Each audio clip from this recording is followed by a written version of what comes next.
আসসালামু আলাইকুম রহমতুল্লাহি ওবারাকাতু। আল্লাহ তাআলার আপ্যায়ন। বন্ধুগণ, যে ব্যক্তি দুনিয়াতে কষ্ট স্বীকার করে তাকওয়ার জীবন যাপন করবে, আখিরাতে এর বিনিময়ে তার উচ্চ মর্যাদা দেখে দুনিয়ার সব কষ্ট দুঃখ ভুলে যাবে।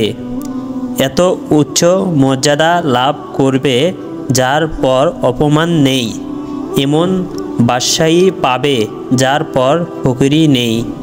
এত মহব্বত আর ভালোবাসা পাবে যার পর তিক্ততা নেই।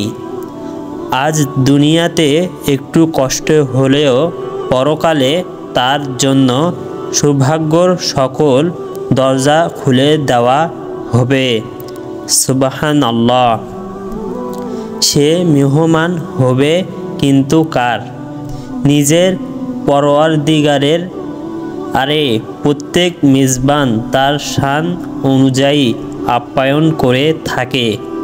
রাব্বুল আলামিন মেহমানদারের জন্য জান্নাতকে সাজিয়ে রেখেছেন। যখন একজন মানুষের ভরপুর নিয়ামত অর্জিত হবে তখন সে আর দুনিয়াতে ফিরে আসতে চাবে না। রাসূল আকরাম সাল্লাল্লাহু আলাইহি ওয়াসাল্লাম ইরশাদ করেছেন, দুনিয়াতে মুমিনের দৃষ্টান্ত গর্ভের বাচ্চার মতো। বাচ্চা জন্ম নেওয়ার মুহূর্তে খুব কান্নাকাটি করে, কিন্তু আলো দেখার পর আর মায়ের পেটে ফিরে যেতে চায় না। তদ্রূপ মুমিন মৃত্যুর কথা শুনে বিচলিত হয়ে যায়, কিন্তু যখন আল্লাহ পাকের সান্নিধ্যে চলে যায় তখন আর দুনিয়াতে ফিরে আসা পছন্দ করে না।